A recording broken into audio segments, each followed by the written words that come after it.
Bonjour bien-aimés dans le Seigneur. Que la paix et la grâce nous soient données de la part de Dieu notre Père et du Seigneur Jésus-Christ. Je suis ton frère en Christ, William Smanga. Cette semaine, nous apprenons à vaincre la peur et l'anxiété. Ce mardi 2 juin 2026, nous parlerons de la peur du regard des autres. Pourquoi Dieu regarde notre cœur et à notre apparence. Bien-aimé, si toi aussi tu as parfois peur d'être jugé, rejeté ou simplement pas à la hauteur aux yeux des gens, si tu ajustes ton comportement, ton image, tes paroles pour être accepté, alors cette méditation est pour toi. Notre verset de méditation du jour est 1 Samuel, chapitre 16, le verset 7, qui nous dit que l'Éternel ne considère pas ce que l'homme considère. L'homme regarde à l'apparence, mais l'Éternel regarde au cœur. Bien-aimés, avant de comprendre ce que ce verset signifie pour nous aujourd'hui, rappelons tout d'abord le contexte. Le prophète Samuel a été envoyé par Dieu pour oindre le prochain roi d'Israël. Il arrive chez Rissé et il voit les grands frères d'un jeune berger. Samuel regarde leur allure, leur taille, leur prestance. Il se dit, c'est sûrement celui-ci. Mais Dieu lui dit, non, je ne regarde pas comme les hommes. Les hommes regardent l'apparence et moi, je regarde le cœur. Et Dieu choisit David, le plus petit, le plus jeune, celui que personne ne voyait. Ce verset, bien-aimé, est une rupture radicale avec nos critères humains. Alors, quel est le sens profond de ce passage? Pour le comprendre, prenons une image. Imagine une jeune fille qui passe des heures devant son miroir, se trouvant toujours un défaut. Elle redoute le regard des autres, peur d'être jugée, rejetée. Puis sa mère lui dit, la seule opinion qui compte vraiment est celle de celui qui t'a créé. Et lui, il te voit de l'intérieur. Bien-aimé, voilà ce que Dieu nous dit. La peur du regard des autres naît d'une obsession pour l'apparence, jugement humain, le rejet. Dieu ne fonctionne pas comme le monde. Il ne rejette pas sur la base de ce qui est visible. L'acceptation divine précède et guérit la peur de ne pas être à la hauteur aux yeux des hommes. Alors, qu'est-ce que ce verset nous apprend pour vaincre la peur du regard des autres? La première vérité, c'est lorsque le passage nous dit que l'Éternel ne considère pas ce que l'homme considère. En effet, bien-aimé, Dieu a des critères différents. Il ne note pas ta beauté, ta popularité, ton charisme, tes diplômes. Non, il regarde ton cœur. La deuxième vérité, c'est lorsque le passage nous dit que l'homme regarde à l'apparence. En effet, on verra que le monde te jugera toujours sur ce qui se voit. C'est sa nature, mais cela ne doit pas te définir. La troisième vérité, c'est lorsque le passage nous dit que l'Éternel regarde au cœur. Bien-aimé, ton identité est scellée par celui qui t'a choisi avant même que tu ne fasses quoi que ce soit. Tu n'as plus rien à prouver aux hommes. Alors, quel piège ce verset expose-t-il que nous devons absolument éviter? Le piège que ce verset expose est de vivre pour le regard des autres. En effet, bien-aimés, on ajuste notre comportement, notre image, nos paroles pour être acceptés. On cherche la validation des hommes plus que celle de Dieu. Mais cette quête est sans fin, car il y aura toujours quelqu'un pour critiquer ou ne pas t'apprécier. Alors, comment se libérer du regard des autres aujourd'hui? Bien-aimés, prenons un temps pour mettre en pratique ce que nous venons d'apprendre. En 4 étapes, voyons comment ne plus trembler devant le jugement humain. Dans la première étape, identifions un domaine où nous craignons le regard des gens.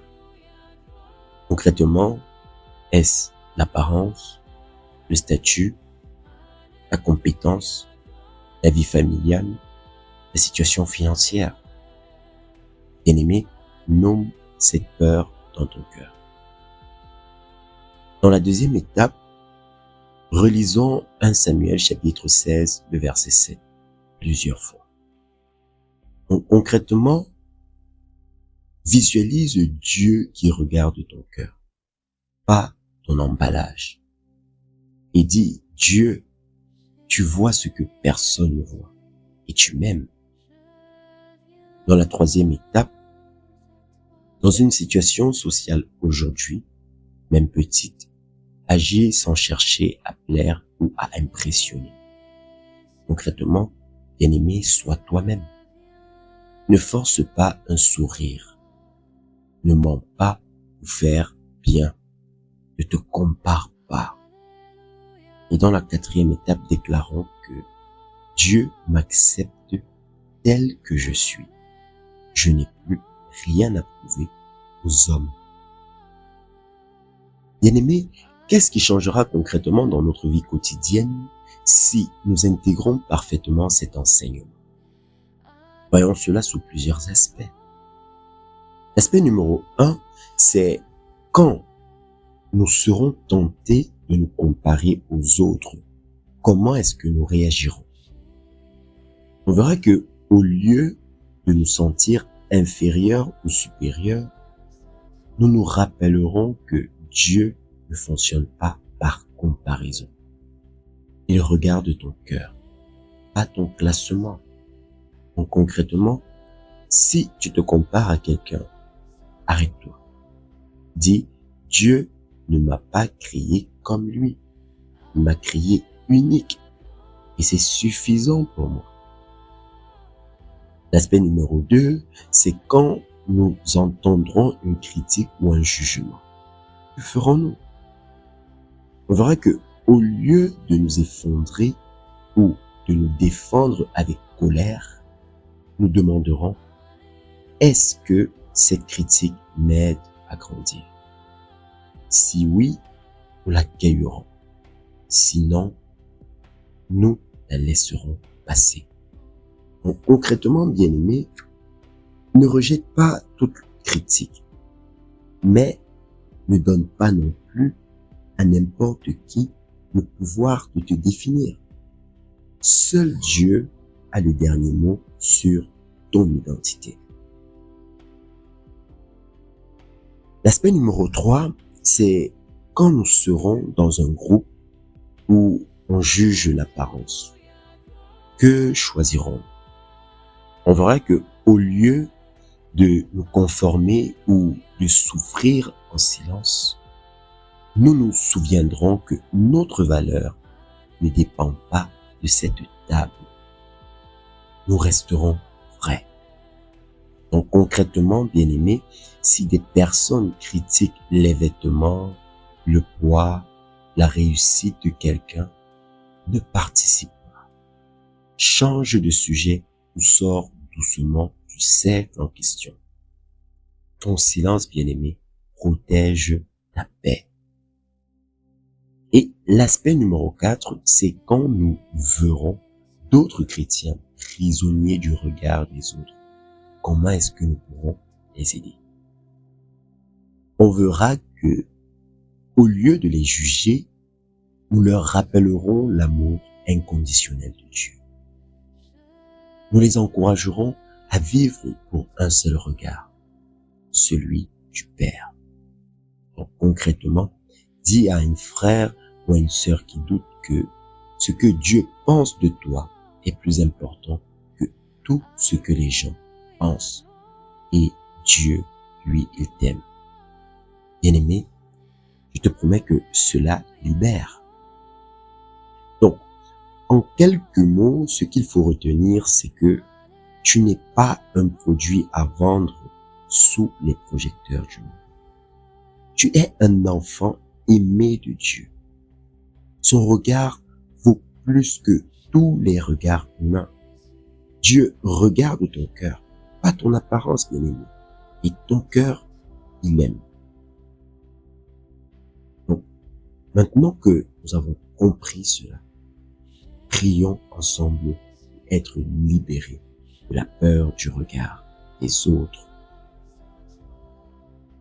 Adorable Père céleste, nous venons à toi au nom de Jésus. Pardonne-nous d'avoir vécu pour le regard des autres.